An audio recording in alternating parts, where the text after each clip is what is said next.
6 মাসে কিংবা 7 মাসে প্রায় $3066 মতন ইনকাম করেছেন, যেটি প্রায় আপনার 3 লক্ষ টাকার উপরে হবে। 3 লক্ষ। তো আচ্ছা। এটা মূলত 34,000 টাকার একটা পেমেন্ট আসছে। এটা হচ্ছে 29/6/2024 তো প্রায় $600 পেমেন্ট আসছে। যাক, আলহামদুলিল্লাহ। তো সেটা অনেক বড় পেমেন্ট, প্রায় 65,000 টাকার মতন হবে, কারণ এখানে যে $275 একটা পেমেন্ট আসছে সেটা হচ্ছে এপ্রিলের 7 তারিখে। তো আশা করি সকলেই ভালো আছেন। তো এই মুহূর্তে আমার সাথে আছেন মেহেদী হাসান, তো যিনি আমাদের অনলাইন ব্যাচ 5-এর। তো আশা করি মেহেদী হাসান আপনি ভালো আছেন। জি ভাই, আসসালামু আলাইকুম ভাইয়া। জি, ওয়ালাইকুম আপনাদের সালাম। দোয়ায় অনেক ভালো আছি ভাইয়া। আপনি কেমন আছেন? জি, ভালো আছি। তো আজকে আমি মূলত আপনার কাছ থেকে শুনতে চাই এবং সবাইকে শোনাতে চাই, জানাতে চাই যে আপনি কিভাবে ফ্রিল্যান্সিং এ আসলেন, এবং প্রায় আপনি মেবি প্রায় গত একটু বেশি হবে। তো এই যে এতগুলো টাকা আপনি ইনকাম করেছেন প্রায় লাস্ট 6 কি 7 মান্থে, তো এইটুকু পর্যন্ত আপনার আসতে কতটুকু ধৈর্য, কতটুকু পরিশ্রম এবং কতটুকু বিষয় এবং কি কি জিনিসের আপনার সম্মুখীন হতে হয়েছে, তো এগুলা আপনার কাছ থেকে জানতে চাই। এবং লাস্ট অফ দ্য আপনার কাছ থেকে জানবো যে ফ্রিল্যান্সিং এ এসে আপনি কি কি এক্সপেরিমেন্ট করেছেন, কি কি এক্সপিরিয়েন্স হয়েছে আপনার, মানে কি কি আপনি এক্সপেরিমেন্ট করলেন এবং এক্সপিরিয়েন্স হলো, সেই সবকিছু আজকে কিন্তু আপনি শুনবো এবং আমাকে বলতে হবে। তো শুরুতেই বলেন যে ফ্রিল্যান্সিং ইনশাআল্লাহ কিভাবে ভাইয়া। আসলেন আপনি। আসলে ফ্রিল্যান্সিং এ আসার গল্পটা একটু কঠিন। আমি মূলত ১ম এ আমার একটা ফ্রেন্ডের সঙ্গে কাজ করছিলাম কিছুদিন। তো যাই হোক, ওর সঙ্গে কাজ করতে, করতে আমার অনেক কিছুর অভিজ্ঞতা হইছে। যেমন হচ্ছে আ আর্থিক সমস্যার সম্মুখীন হইতে হইছে। তারপর পাশাপাশি আমি একটা জব করতাম। মাত্র ৳৭,০০০ সেলারি ছিল। মাত্র ৳৭,০০০। এটা নিয়ে আমি আমার দাদা-দাদিকে নিয়ে চলতাম। তো পরবর্তীতে চিন্তাভাবনা আসলো যে দেখি ফ্রিল্যান্সিং করে নাকি ইনকাম করা যায়। টুকটাক ফোনে ঘাটাঘাটি করতাম।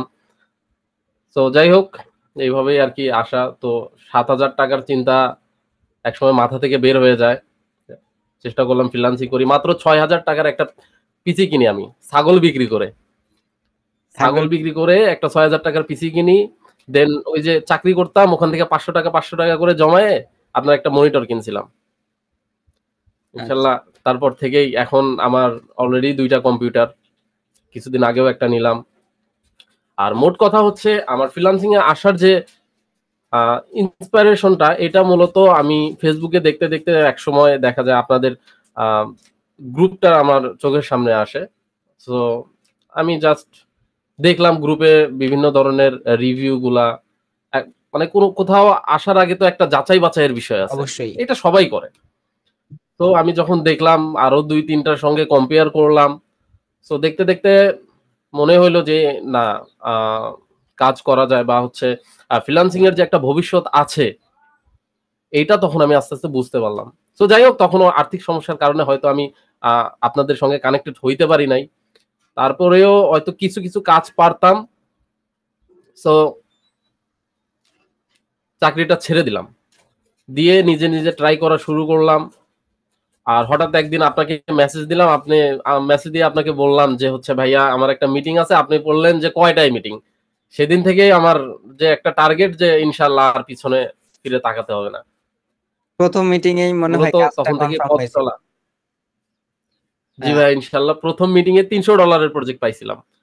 সো বায়ার হাফ পেমেন্ট করছে অ্যান্ড ১৫ দিন পার না হইতে বায়ার স্যাটিসফাইড, বায়ার বাকিটাও পেমেন্ট করে দিয়েছিল।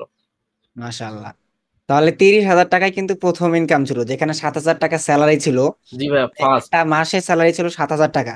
সেখানে যদি আমরা ওই 7,000 টাকাকে 30,000-এ আমরা কনভার্ট করি, মানে কয়বার হয় হিসাব করা যায়, প্রায় 3 থেকে 4 মাসের স্যালারি উঠে যাবে। মানে 7,000 করে 3 থেকে 4 মাসের জি ভাইয়া, ইনকাম ৪ কিন্তু মাসে। একটা প্রজেক্টে এসে বললো। মানে সেখানে কিন্তু চার জি মাসের ভাইয়া, স্যালারি ইনশাআল্লাহ কিন্তু আল্লাহর রহমতে হয়ে গেছে। একটা প্রজেক্টে আসলো। এইভাবে কিন্তু আরো প্রজেক্ট আপনি করেছেন। তো সবচেয়ে বেশি কোন কোন কাজগুলো করেছেন, ধরুন ইউটিউবের, ফেসবুকের বা সোশ্যাল মিডিয়া মার্কেটিং নিয়ে, তো কোন কাজগুলো সবচেয়ে বেশি আপনি করেছেন। ভাইয়া আমি এখানে আসার পরে মূলত Google Ads যে আ কাজটা আছে, এই Google Ads এর কাজটা আমি এখানে আসার পরে শিখি। প্লাস হচ্ছে YouTube SEO র যে বায়ার ফাইন্ডিং গুলো, YouTube SEO এর কাজটা টুকটাক পারতাম। তারপরে এখানে এসে আরো অ্যাডভান্স হইছি। ইনশাল্লাহ আমি যে কাজগুলো করছি এটা মূলত ইউটিউব এসইওর কাজ, গুগল অ্যাডস এর কাজ, ইভেন আমি গত আহ, মাসেও হচ্ছে ফেসবুক অ্যাডস এর একটা কাজ করছি। পাশাপাশি আমি দেখা যায় যে বিদেশের কাজের পাশাপাশি অনেক সময় বাংলাদেশে দুই একটা কাজও চলে আসে। আচ্ছা, তো খুব ভালো। তার মানে ইন্টারন্যাশনাল ক্লায়েন্টের পাশাপাশি আপনি লোকাল ক্লায়েন্টেরও কাজ করেন, যেটা খুবই প্রশংসনীয়। এবং জি সবচেয়ে ভাইয়া, বেশি জি। আপনি কি ফেস এই যে করেছেন কিছুদিন ক্লায়েন্টের আগে সাথে আমি কাজ একটা করার সময়? ফেসবুক মনিটাইজেশনের কাজ করেছি। বাহ, খুব সুন্দর। তো কি সবচেয়ে বেশি ফেস করেছেন সমস্যা যে ক্লায়েন্টের কাজ করার সময়? ধরুন আমার এইটা প্রবলেম হচ্ছে, বা কোনো সাপোর্ট আপনি পান নাই, বা কোনো হেল্প পেয়ে আপনি পরে একটা সমাধান করতে পারেন, এমন কোনো কিছু হয়েছিল আপনার সাথে? হেল্পের বিষয়গুলো বলতে, যেহেতু আমরা আমাদের এখানে মূলত পেমেন্টের সিস্টেমটা এটা একটু সমস্যা বেশি হয়ে থাকে। বায়ারের কাছ থেকে আমরা সরাসরি পেমেন্ট নিতে পারি না, অনেক ঝাই ঝামেলা পোহাইতে হয় পেমেন্টের ক্ষেত্রে। এক্ষেত্রে আমরা মূলত পেমেন্টের যে সাপোর্টটা এটা আমরা আমাদের যে গ্রুপ আছে, যে প্রতিষ্ঠান আছে, এখান থেকে আমরা নিয়ে থাকি। যেমন আপনি আমার যে পেমেন্ট গুলো ম্যাক্সিমাম গুলোই আমি আপনার মাধ্যমে নিয়েছি, এখন ম্যাক্সিমাম তো আর গুলোই। আনতে হয় না, কারণ এখন আর তো আমরা আরেকটা নিজেরাই প্রশ্ন, পারি। জি ভাই, এখন ইনশাল্লাহ এই যে আপনার এখানে আসার পরে আপনি রেমিটেন্স, ওয়েস্টার্ন ইউনিয়নের কথা বলছেন, প্লাস আরো কিছু বিষয়গুলো আছে যেগুলো মাধ্যমে পেমেন্ট আনা যায়। আমি ইন্ডিয়ারও একটা কাজ করছি, মোটামুটি $150, $150। আহ, ওইটা আমি ওয়েস্টার্ন ইউনিয়নের মাধ্যমে নিয়ে আসছি। ইভেন আমরা অনেকেই জানি যে হচ্ছে বাইরে থেকে পেমেন্ট আনতে শুধুমাত্র ইন্টারন্যাশনাল সিস্টেম গুলোই ব্যবহার করতে হয় না, আমরা কিন্তু বিকাশের মাধ্যমেও পেমেন্ট নিয়ে আসতে পারি। আমার বিকাশের মাধ্যমেও প্রায় $600 পেমেন্ট আসছে। যাক, আলহামদুলিল্লাহ। তো সেটা অনেক বড় পেমেন্ট, প্রায় 65,000 টাকার মতন হবে, কারণ $600 তো 1-2 টাকা হবে শুধু না। শুধু সিস্টেম গুলা, যেমন আমি আপনার কাছ থেকে সিস্টেম গুলো শিখছি বিধায় আনতে পারতেছি, ঠিক আছে। সো এই সিস্টেম গুলো শুধু জানতে হবে, ঠিক আছে। কাজ শেখা কিন্তু বড় কিছু না, কাজ কিন্তু যে কেউ শিখতে পারে। কিন্তু একটা প্রপার স্ট্র্যাটেজি বা ওয়ে বলেন, সেটা কিন্তু সবাই পারে না, তাই না? তো সেটা কিন্তু জানতে হয়, সেটা কিন্তু বুঝতে হয় যে জি কিভাবে ভাই, জি। করতে হবে, কিভাবে রোড ম্যাপ ফলো করতে হবে, কিভাবে আগাতে হবে, কিভাবে যেতে হবে। তাহলে কিন্তু যে কেউ পারবে। অনেকেই ধরেন ভয় পায় যে আমি তো ইংলিশ পারি না, আমি পারবো কি না। তো তাদের কি বলতে চান, যে তাদের উদ্দেশ্যে আপনার কি ধারণা? ভাইয়া, ইংলিশ বিষয়টা হচ্ছে, ইংলিশ জানতে হবে এমন কোনো কথা না, আবার না জানলেও চলবে না। সো আমি কিন্তু ইংলিশ টোটালি জানতাম না, একদমই জানতাম না। আমি মূলত আমার যে মিটিং গুলো হইতো, আমি কিন্তু প্রত্যেকটা মিটিং এ আপনার কাছেই বলতাম, আপনার কাছেই বলতাম, আপনার কাছেই বলতাম। সো একদিন একদিন আপনি কিন্তু মিটিং এ অ্যাটেন্ড ছিলেন না, আমার উপরে দিয়ে দিছিলেন।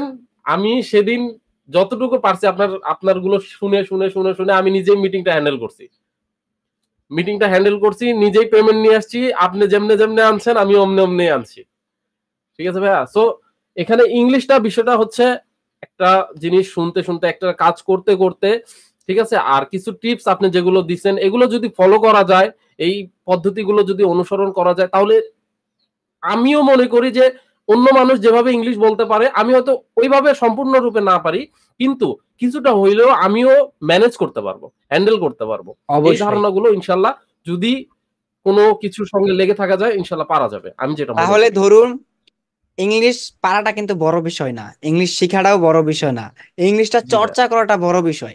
কারণ যত আপনি চর্চা জি ভাই, করবেন ইংলিশটা ততই আপনি চর্চা কিন্তু করতে হবে। এক্সপার্ট হবেন। ধরুন আপনি কিন্তু প্রথম অবস্থায় ইংলিশ বুঝতেন না, বায়ার কি বলতেছে, কারণ তাদের তো উচ্চারণটা একরকম। তো সেক্ষেত্রে তো আপনার একটু প্রবলেম হইতো।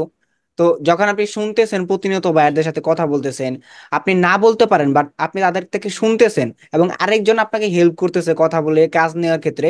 এখন ওই যে শুনতে শুনতে বুঝতে বুঝতে যে একটা চর্চা, নিজের ভিতরে একটা সেলফ কনফিডেন্স আছে, আত্মবিশ্বাস আসে, তখন কিন্তু আর কিন্তু কারো হেল্প লাগে না, নিজে নিজে ট্রাই করলে পারা যায়। এই ইউটিউবে ভিডিও আছে, অনেকে অবশ্যই ভাই। দেখে, বায়ার মিটিং গুলো দেখলে কিন্তু পারা যায়। প্রথম অবস্থায় কিন্তু অনেকে বায়ার মিটিং ভিডিও গুলো দেখে প্রচুর পরিমাণে, তাদের প্রতি একটা কনফিডেন্স আসে যে আমিও পারবো। এইগুলা দেখে দেখে কিন্তু স্ক্রিপ্টেড কিন্তু বলা যায়, মানে যে একজন যা বলতেছে আমি তাই বলতেছি, মানে ওইটাও কিন্তু হয়ে যায় মাঝে মধ্যে, অনেকে করে। মানে আমাদের কিছু স্টুডেন্ট আছে ব্যাচ 1-এর, ব্যাচ 2-এর, তারা কিন্তু সেম এইরকম করতো। মানে যেটা আমি বলতাম বা যেটা বলা হইতো, তারা ওইটা শুধু একটু বানায় আগে পিছে করে বুঝাই দিত। মানে ক্লায়েন্টকে বুঝাতে পারলেই হয়েছে, এমন না যে এখানে আমাদের ওয়ার্ল্ড ওয়াইড ইংলিশ বলতে হবে, যে আমরা কি করতেছি না করতেছি সবই বুঝাইতে হবে, এমন না, জাস্ট কাজের বিষয়ে আমাদের কথা বলতে হয়। জি ভাই। আমি কিন্তু এখনো মাঝে মধ্যে যখন সময় পাই আমি কিন্তু আপনার চ্যানেলে যে ভিডিওগুলো আছে, বায়ার মিটিং এর ভিডিওগুলো, এগুলো কিন্তু আমি ফলো করি ভাইয়া। কারণ কি একটা জিনিস এগুলো ফলো করলেই আমি দেখি, হ্যাঁ, আমি যেগুলো বলতে চাই বা মানুষ যেগুলো বলতে চায় বা তারা যেগুলো বলতেছে সেগুলোর সঙ্গে আমার ক্লায়েন্টের কথা বা আপনি যেগুলো বলতেছেন আমার কথার সঙ্গে মিলে যাচ্ছে। সো সেই বিষয়গুলো কিন্তু মাথার ভিতরে আমার একটা আইডিয়া তৈরি করে। ঠিক আছে? এজন্য আমি মূলত প্রতিনিয়ত আপনার চ্যানেলের ভিডিওগুলো দেখি যখন সময় পাই। ইভেন আমি আজকে সকালেও ঘুম থেকে ওঠার পরে আপনার ভিডিওগুলা একটা ভিডিও দেখছি। আচ্ছা, তো রেগুলার তো আপনি ক্লাস করেনই আমাদের, পাশাপাশি আপনি রানিং ব্যাচে আছেন। সেই ক্ষেত্রে আপনি রানিং কোর্সে থাকা অবস্থায় কিন্তু জি আপনি ভাই। প্রায় ধরুন, কোর্সটা কিন্তু আপনাদের এখনো শেষ হয়নি, যেহেতু আমরা 4 মাসের কোর্স করাই, তো আমরা এই ক্ষেত্রে কিছু সময়টা লেট করে ফেলি, কারণ কিছু এক্সট্রা ক্লাস করাই, কিছু আমাদের প্রবলেম হয়, কোনো সময় দেখা যায় ঠিকভাবে কোনো ক্লাস নিতে গেলে সেটা আবার একটু বেশি করে বোঝাতে হয়, আবার রিপিটেড করতে হয়। তো এই সমস্ত বিষয় নিয়ে কিন্তু আমাদের 1 থেকে 2 মাস আরো বেশি হয়ে যায়, কারণ যখন ভালোভাবে আমরা শিখতে যাই। তো সেই ক্ষেত্রে আমরা 5 মান্থ কিন্তু টাইম নেই। তো সেই ক্ষেত্রে কিন্তু 5 মান্থের বিষয় কিন্তু আপনাদের কোর্সটা কিন্তু এখন রানিং আছে, এবং আপনি কিন্তু আমাদের কোর্সে অ্যাডমিশন নেওয়ার আগে কিন্তু আগে নিজে নিজে প্র্যাকটিস করছেন, তারপর সেই ইনকামটা করছেন, এরপর আমাদের কোর্সে আবার অ্যাডমিট হয়েছেন।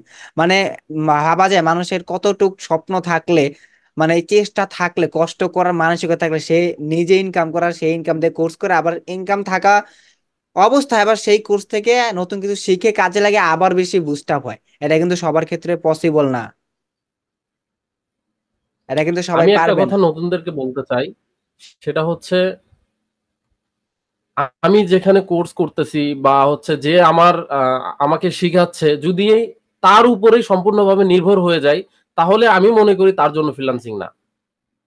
ফ্রিল্যান্সিং করতে হলে তাকে প্রপার সময় দিতে হবে। ইভেন স্যার বা ম্যাডাম যেগুলো বলতেছে বা আমি যেখান থেকে শিখতেছি সেই বিষয়গুলো নিয়ে আমাকে চর্চা করতে হবে। আমাকে আরো ডিপলি ঘাটাঘাটি করতে হবে, ডিপলি রিসার্চ করতে হবে। তাছাড়া ফ্রিল্যান্সিং সম্ভব না। কারণ আমরা যেগুলো শিখাবো বা আমরা যেখান থেকে শিখি, সেই ফ্রিল্যান্সিং এর ক্ষেত্রে কিন্তু প্রতিটা সেক্টরেই রিসার্চের বিষয় আছে। নিজে যে আমরা যেটুকু শিখবো বা ক্লাস করব সেটার উপর বসে থাকলে কিন্তু হচ্ছে না। আমাদের নিজ থেকে শিখার পরও যেটা আমরা পেলাম, জি ভাই। সেটার উপরে আমাদের আরো একটু রিসার্চ করা প্রয়োজন। যখন আমরা রিসার্চ করতে পারবো, রিসার্চ করে সমস্যা সমাধান করতে পারবো আর নতুন কিছু বের করতে পারবো, তখনই কিন্তু আমরা স্কিলড হতে পারবো। উইদাউট কিন্তু এইভাবে না শেখা ছাড়া কিন্তু আমরা স্কিল হতে পারবো না। কারণ আমি শিখলাম একটা কিছু, যে কোনো জায়গা থেকে, ইউটিউব থেকে হোক, কোনো ইনস্টিটিউট থেকে হোক, বা কোনো মেন্টর থেকে হোক, সেটা যদি আমি ওই জিনিসের ভিতরে সীমাবদ্ধ থাকি, তাহলে আমার জ্ঞানের পরিধি বা আমার জানার পরিধি বাড়লো কোথায়? আমাকে তো বাড়াতে হবে, বাড়াতে হলে তো আমাকে রিসার্চ করতে হবে। সেটাই তো অবশ্যই ভাই। আমরা করি না, সবচেয়ে বড় ল্যাকিংস আমাদের। এবং আর সবচেয়ে বড় হলো আমরা অলস হয়ে যাই, আমরা হতাশ হয়ে যাই খুব দ্রুত। আমরা খুব দ্রুত একটা জিনিস ছেড়ে দিই। এটা হলো সবচেয়ে বড় ওয়ান অফ প্রবলেম আমাদের ফ্রিল্যান্সারদের ক্ষেত্রে, যারা নতুন আসবে তাদের জন্য, যারা এখন আছে বর্তমানে তাদের জন্য। আমরা দেখা যাচ্ছে ক্লায়েন্ট খুঁজা, মানে আমরা এখন ক্লায়েন্ট খুঁজতেছি, কিছুদিন খুঁজলাম, ক্লায়েন্ট রেসপন্স পেলাম না, মেসেজ দেখে না, সিন করে না, এখন কথা আমরা ছেড়ে দিলাম। এখন কথা হলো মার্কেট প্লেসে যখন একটা ক্লায়েন্ট আসে তখন সে বাইং মোডে থাকে, মানে সে কিছু কিনবে। যখন আমরা বাজারে যাই তখন কি, তখন আমরা বাইং মোডে থাকি, তখন আমরা কিনবো দেখে ওই বাজারে যাই। তো মার্কেট প্লেস ঠিক সেম, যখন কোন একটা ক্লায়েন্ট কিছু কিনবে তখন সে বাইং মোডে থাকে, সে কোন একটা সেলারকে ধরে তার মন মতন অর্ডার দিয়ে দেয়, প্লেসকে দিয়ে কাজ করে নেয়।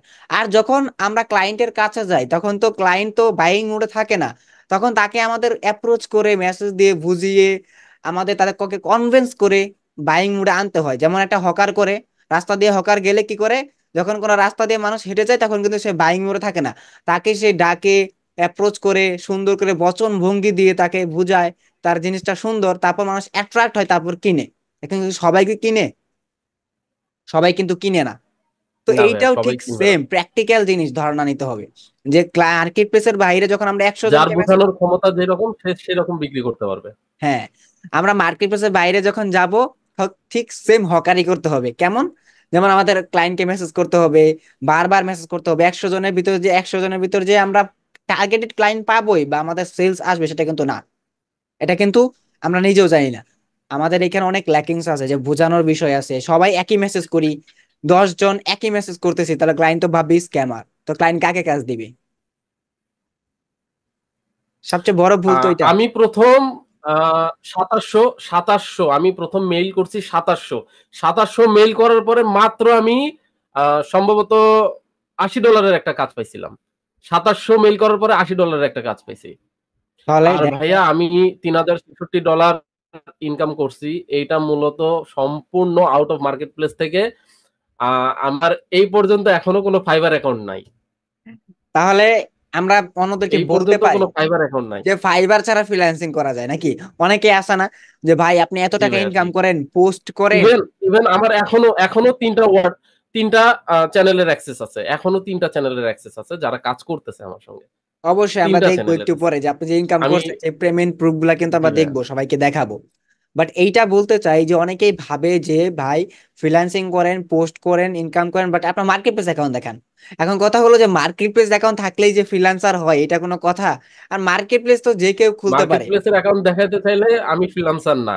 আমাকে যদি কেউ বলে যে তুমি ফ্রিল্যান্সার, তোমার মার্কেট প্লেসের অ্যাকাউন্ট দেখাও, আমি বলবো আমি ফ্রিল্যান্সার না। কারণ আমার মার্কেট প্লেসের অ্যাকাউন্ট নাই। এখন যে কেউ আছে যে কাজ করে এটাই। না, সে ফাইবার একটা অ্যাকাউন্ট খুলে সেও তো বলতে পারে যে আজকে থেকে আমি ফ্রিল্যান্সার হয়ে গেলাম। এখন মুখ দিয়ে বললে কি ফ্রিল্যান্সার হয়ে গেল? ইনকাম করতে হবে, বায়ারদেরকে আনতে হবে, অর্ডার নিতে হবে, রেমিটেন্স আনতে হবে, ডলার ইনকাম করতে হবে, তখন না ফ্রিল্যান্সার হব। যখন ঘরে বসে যখন এগুলো করতে পারবো। ও আর যখন ঘরে বসে একটা ফ্রিল্যান্সিং অ্যাকাউন্ট খুললাম, ফাইবারে বা আপওয়ার্কে যদি বললাম, ফেসবুকে পোস্ট করলাম, এই যে আমি আজ থেকে ফ্রিল্যান্সার হয়ে গেছি, এখন সবাইকে বলতেছি আমি ফ্রিল্যান্সার ফ্রিল্যান্সার, অথচ আদৌ আমার ভিতরে বা আমার ব্যাক এন্ডে কোনো ডলার নাই, কোনো ইনকাম নাই, কোনো বায়ার নাই, অথচ আমি মার্কেট প্লেস অ্যাকাউন্ট খুলে বসে আছি। তো সেটা দিয়ে তো কোনো লাভ হবে না। কথা হলো মার্কেট প্লেস ছাড়া ফ্রিল্যান্সিং করা যায়, ইনকাম করা যায়। তো এটা একটা নেগেটিভ একটা চিন্তা, মানুষের ধারণা, এটাকে পজিটিভ করতে হবে আমাদের, তাই না? তো চলুন এখন দেখবো যে আপনি ইনকাম যে করেছেন সেগুলা কিছু অবশ্যই। প্রমাণ দেখবো, এবং পাশাপাশি দেখবো যে আপনি কেমন ডলার ইনকাম করলেন, কত কত ডলারের পেমেন্ট পেলেন, সেগুলো একটু দেখা প্রয়োজন। অবশ্যই স্ক্রিন ওকে ভাইয়া, শেয়ার আমি করবেন প্রথমে আপনার। দেখাই আমার এখন বর্তমানে ক্লিপ তৈরি করছি, হ্যাঁ? আচ্ছা, ফাইল তৈরি স্ক্রিনটা কি করছেন। দেখা যাচ্ছে ভাইয়া? হ্যাঁ, দেখা যাচ্ছে। ওকে। সো প্রথমটা থেকে শুরু করি। প্রথমটা মূলত আমার এটা $100 একটা প্রজেক্ট ছিল। ঠিক এটা 21 মার্চে, দুই হাজার ঠিক আছে? চব্বিশে এটা মূলত ইন্ডিয়ান একটা প্রজেক্ট। হ্যাঁ, 24-এ। আমার সম্পূর্ণ কাজই 24-এ, মেক্সিমাম কাজ 24-এ। সো আচ্ছা, এটা মূলত ৳34,000 একটা পেমেন্ট আসছে। এটা হচ্ছে 29/6/2024। খুবই রিসেন্ট পেমেন্ট। জি ভাইয়া। সো একটু উল্টাপাল্টা আছে। এটা এই যে আরেকটা আসছে হচ্ছে ৳36,000। এটা মূলত এটাও ওই সেম মাসেই ৬ মাসের ভিতরেই আসছে। আচ্ছা, জুনেই আসছে পেমেন্টটা। সো এটা ওইভাবে স্ক্রিনশটটা নেওয়া হয় নাই। সো এটা একটা $100 এর পেমেন্ট আসছে। সো আচ্ছা, এই যে এখানে আরেকটা আছে, এটা মূলত আপনার ডেটটা এখানে দেওয়া আছে। আহ এপ্রিলের 15 তারিখে, 2024 এপ্রিলের 15 তারিখে। এটা একটা আপনার $83 একটা পেমেন্ট আসছে। এটা হচ্ছে জুনের 18 তারিখে। আচ্ছা, তো এটা জুলাইয়ের 16 তারিখে $120 একটা পেমেন্ট আসছে। এটা জুনের 18 তারিখেই হচ্ছে আপনার $34 একটা পেমেন্ট আসছে। এটা হচ্ছে মার্চের 22 তারিখ 2024 $159 একটা পেমেন্ট আসছে। আচ্ছা। তো এটা হচ্ছে 29/6/2024। এটা এটাও ক্লায়েন্টের জুনের পেমেন্ট। পেমেন্ট, জুনের 29 তারিখের পেমেন্ট। এটা $300 পেমেন্ট আসছে। এই যে দেখেন, ক্লায়েন্ট নিজেই বলছে মোটামুটি $300 কথা বলে দিছে ক্লায়েন্ট। ঠিক আচ্ছা, আছে? আমি বলছিলাম যে কত ডলার পেমেন্ট করছেন, উনি $300 বলে দিছে। সো এটা $125 একটা পেমেন্ট। সো সেম ক্লায়েন্টের আমি একটা ক্লায়েন্টের সঙ্গে $700-800 মতো কাজ করছি। এটাই সেই ক্লায়েন্ট মূলত। সো একটা এটা ক্লায়েন্টের সাথে আরেকটা আপনি পেমেন্ট প্রায় আসছে, সেটা সাতশো হচ্ছে আটশো আপনার ডলারের কাজ করেছেন একটা ক্লায়েন্টের সাথেই? জি ভাইয়া, একটা এই যে এই ক্লায়েন্টের সঙ্গেই শুধু মাশাল্লাহ। একটা ক্লায়েন্টের মোটামুটি সাথে $800 প্রায় মতো কাজ প্রায় করছি। $800, তো প্রায় সেটা কিন্তু প্রায় আপনার কাছাকাছি হয়ে যাবে প্রায় 80,000-এর উপর কিন্তু, হ্যাঁ প্রায় ভাইয়া। 90,000-এর আর এই কাছাকাছি। যে এখানে আরেকটা পেমেন্ট আসছে, সেটা হচ্ছে আপনার 155 AUD, মোটামুটি $140 মতো। সেটা হচ্ছে 21/5 আচ্ছা, মেতে আসছে, 21শে মেতে আসছে 2024। ঠিক আছে? এটা 155 AUD, মূলত অস্ট্রেলিয়ান ডলার আরকি। এটা ইন্ডিয়ান ডলার। আপনার হচ্ছে এই যে 4100 ইন্ডিয়ান ইনার রুপি আসছে, হবে। 4100 ইনার। রুপি রুপি, হ্যাঁ, ইন্ডিয়ান রুপি সেন্ড করেছে হ্যাঁ, হয়তো। জি ভাইয়া। 41 4177। আচ্ছা, তো এটা মূলত আমার হচ্ছে অনেক আগের পেমেন্ট। যাই হোক, ঈদের আগে আগে পেমেন্টটা আপনি দিয়েছিলেন। আমাদের পেপ্যালে এটার আনছিলেন হয়তো। তারিখটা এখানে মূলত নাই। জি এটা ভাইয়া, এটার আমাদের পেপ্যালে তারিখটা আনছিলেন, এখানে নাই। উপরের জি জি দিকে আছে আছে, ভাই। 28/3, 3 মাসে এটা ভাইয়া। হ্যাঁ, এটা 28/3 আসছিল আর কি। তাহলে মোটামুটি কিন্তু আপনি অনেকগুলা তো পেমেন্ট এখানে একটা করছেন। পেমেন্ট আসছে মোটামুটি 50। জি ভাইয়া, এইখানে এইখানে এই যে $275 একটা পেমেন্ট আসছে, সেটা হচ্ছে এপ্রিলের 7 তারিখে। আচ্ছা, এপ্রিলের 7 তারিখে মূলত এগুলোই ভাইয়া। যাক, তাহলে তো আমরা আলহামদুলিল্লাহ যতটুকুই করছি আপনাদের দোয়ায়, আপনারা পাশে ছিলেন সেই জন্য হয়তো করতে পারছি। আপনারা পাশে না থাকলে কি হইতো এটার খবর আল্লাহ তাআলা ভালো জানে। তো সব মিলে আলহামদুলিল্লাহ।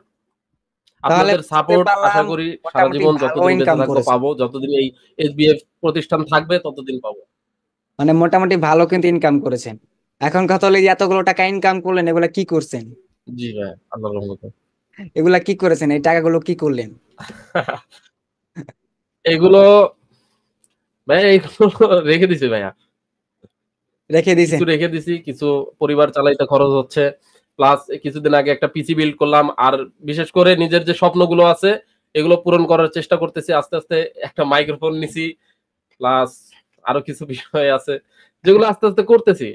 আহ আচ্ছা, করুন না, দোয়া রইলো যে ইনকাম করুন, এটুকুই ভাইয়া। কষ্ট করতেছেন, নিজের স্বপ্ন তো পূরণ করবেন অবশ্যই, পাশাপাশি চেষ্টা করবেন অন্যদের সহায়তা করার জন্য, যারা নতুন আসতে চায় ফ্রিল্যান্সিং এ, যারা বুঝে না, তাদেরকে হেল্প করার প্রয়োজন, চেষ্টা করবেন তাদেরকে বোঝানোর জন্য, তাদের যে নেগেটিভ ধারণাগুলো আছে তাদেরকে দূর করার জন্য। কারণ আপনি যেহেতু এই পর্যন্ত আসতে পারছেন, তারাও কিন্তু চায় যে একজনের মাধ্যমে আমরা যাই বা হেল্প পাই। তো সেটা চেষ্টা করবেন সবসময়, যেমন আপনি হেল্প পেয়েছেন বা আপনি কারো মাধ্যমে হয়তো উঠেছেন, আপনিও চেষ্টা করবেন আপনি কাউকে হেল্প করার, কেউ যেন আপনার মাধ্যমে উপকৃত হয়। তাহলে কি করবে, সৃষ্টিকর্তাও আপনাকে কিন্তু অবশ্যই আপনার প্রকৃত যে ফলাফল আছে, আপনার কৃতকর্মে সেটা কিন্তু তারা দিবে, সেটা কিন্তু আপনি পাবেন। কারণ ওকে, আল্লাহ তাআলা কখনো বলে ইনশাল্লাহ নাই ভাইয়া, যে যে ইনশাল্লাহ। যে ভালো কাজ করে তাকে আমি ফলাফল দেই না, তাকে আমি পুরস্কৃত করি না, কখনো কিন্তু এমন কিছু বলা নাই। আল্লাহ তাআলা সবসময় বলেছেন যে যে ভালো কাজ করে মানুষকে সহায়তা করে তাকে আমি উপরে উঠাই, তাকে আমি রিজিকের ব্যবস্থা করে দিই, তাকে আমি পথ দেখাই। তো সেই জায়গা থেকে আপনি চেষ্টা করবেন অসংখ্য যেন মানুষকে সহায়তা করা অবশ্যই যায়। ভাইয়া। আমি আম অবশ্যই চেষ্টা করি। প্লাস হচ্ছে যারা, যারা আমাকে মেসেজ করে বা যারা ছোটখাটো হেল্পের জন্য আমাকে মেসেজ করে, আমি সকলকেই সময় দেওয়ার চেষ্টা করি। ওই যে আছে না, কেউ, কেউ মেসেজ দিলে সিন করে না বা দেখে না। এ ধরনের মন মানসিকতা আল্লাহর রহমতে এসবিএফ আউটসোর্সিং ইনস্টিটিউট থেকে আমি শিখি নাই। কারণ আমি দেখছি আমাদের সাপোর্ট মেন্টর রিফাত ভাইয়া, আমাদের দাউদ ইবনে জাকারিয়া ভাইয়া, আমাদের মেন্টর রাকিব হাসান ভাইয়া, এভরিথিং সবাই আলহামদুলিল্লাহ, সবাই সাপোর্টেবল, সবাই সাপোর্ট করে। আমি আহ, শুনেছি, দেখেছি যে তাদেরকে মেসেজ করলে যদি তারা ফ্রি থাকে অবশ্যই সাথে সাথে মেসেজের উত্তর দেওয়ার চেষ্টা করে, সাথে সাথে কোনো না কোনো একটা সমাধান তারা বলে দেয়। এই সাপোর্টটা আমি যেহেতু শিখছি, ইনশাল্লাহ আমার কাছ থেকেও আমাকে যারা মেসেজ দিবে বা আমার কাছে কিছু জানতে চাবে, ইনশাল্লাহ আমিও তাদেরকে যতটুকু পেয়েছি অতটুকুই দেওয়ার চেষ্টা করব। ইনশাল্লাহ, ইনশাল্লাহ। তো আশা করি আপনি ভালো কিছু করবেন আর আগামীতেও, যেহেতু এখন $3,000 ইনকাম করেছেন, সামনে $6,000 ইনকাম করবেন, সেটা মাইল ফলক আপনি, মানে আপনার মাইল ফলক যেটা থাকবে সেটা আপনি প্লাস করবেন, আপনি আপনার কাঙ্ক্ষিত লক্ষ্যে পৌঁছাবেন। তো সেইটাই আমি কামনা করি এবং দোয়া রাখি। এবং পাশাপাশি আরেকটা জিনিস যে পরিবারের সবসময় কথা শুনবেন, পরিবারকে দিকে আপনি লক্ষ্য রাখবেন, আপনি ইনকাম করতেছেন যেন পরিবারের সেই কষ্টটা দূর হয় ইনকামের মাধ্যমে। কারণ যাদের জন্য আপনি কষ্ট করতেন, তাদের জন্য যদি আপনি অবশ্যই ভাইয়া। খরচ ঠিকভাবে না করেন, তাহলে কিন্তু আল্লাহ তাআলা অসন্তুষ্ট হবেন। তো ইনকামটা শুধু নিজের কাছে রাখবেন বা নিজের অপচয়ে খরচ করবেন না, চেষ্টা করবেন যেন সঠিকভাবে যেই সময় খরচ করার প্রয়োজন সেই সময় করবেন, এবং সেভিংস করে চলার চেষ্টা করবেন। কারণ দেখা যাচ্ছে কোনো কোনো মাসে আমাদের ইনকাম নাও হতে পারে, কারণ আমাদের চাকরি না কিন্তু এটা কোনো পার্মানেন্ট। তো যেহেতু অবশ্যই এটা ভাইয়া। কোনো চাকরি না, তো আমরা চেষ্টা করব যে সেভিংস করে রাখার এবং ওই বিজনেস কনভার্ট করা, যে আমরা ইনকামটা করতেছি সেটা যেন বিজনেসে কনভার্ট হয়। আমরা ডাইভার্সি হবো বিজনেসে। ধরুন আপনি ইনকাম করলেন, আপনার কাছে 3-4 লাখ টাকা ইনকাম হলো, আপনি সেটা একটা প্রফিটেবল বিজনেসে খাটান বা কোনো কিছু করেন, ইনভেস্ট করেন। তো সেটা আপনি চেষ্টা করুন কিভাবে বাড়ানো যায় দিন দিন। কখনোই কিন্তু খরচ করে সেটাকে শেষ করে দিবেন না, চেষ্টা করবেন সেটাকে বাড়িয়ে কিভাবে আরো উপর দিকে নেওয়া যায়। কারণ যেহেতু আমরা ফ্রিল্যান্সার, তো আজীবন তো ফ্রিল্যান্সিং করতে পারবো না, রাত জাগতে পারবো না। তো সেই ক্ষেত্রে আমাদের শরীরের জন্য একটা ক্ষতি। তো আমরা চেষ্টা করবো যে ইনকামটা আসতেছে আমরা আপাতত করতে থাকি, যেটা আসতেছে একটা ভালো একটা ইনকাম হলে আমরা সেটাকে বিজনেসে নিয়ে যাব, কোনো জায়গায় ইনভেস্ট করব, ধরুন আপনি কোনো জায়গায় আপনি ফসল ফসল আপনি কোনো জায়গায় জমি রেখে ফসল করতে পারেন, বা আপনি খামার কাজ করতে পারেন গরু রেখে, বা আপনি গবাদি পশু পালন করতে পারেন। এই সমস্ত যেইগুলো আছে যেটা পারা যায় আমাদের সহজলভ্য বা আমাদের সাধ্য মতে, সেগুলো আমরা করার চেষ্টা করব। এবং এই আমরা ইনভেস্ট করে আমরা টাকাটাকে কিভাবে আরো বাড়ানো যায় সেটা আমরা দেখব। কারণ মানি ম্যানেজমেন্ট আমাদের শিখতে হবে। এটাই হলো আমার শেষ কথা, যে আমরা এখন ইবাদত করব, পরিশ্রম করব, এবং আল্লাহ তাআলার কাছে আমরা বেশি বেশি করে আমরা চাইবো যেন তারা আমাদেরকে দেয়। কারণ সৃষ্টিকর্তা যদি না দেয় তাহলে অবশ্যই আমরা ভাই। কোথায় পাবো? কারণ সৃষ্টিকর্তা দেওয়ার মালিক, নেওয়ার মালিক, রিজিক দাতা। তো সবার আগে তিনি, তারপর আমাদের কষ্ট পরিশ্রম এবং লেগে থাকা, এটাই হলো সবচেয়ে বড় জিনিস। তো ভালো থাকবেন, সুস্থ থাকবেন, এবং আমার জন্য দোয়া করবেন যেন ওকে ভাইয়া। আপনাদেরকে সাপোর্ট এভাবে দিয়ে যেতে পারি। অবশ্যই ভাইয়া, আপনিও ভালো থাকবেন, সুস্থ থাকবেন।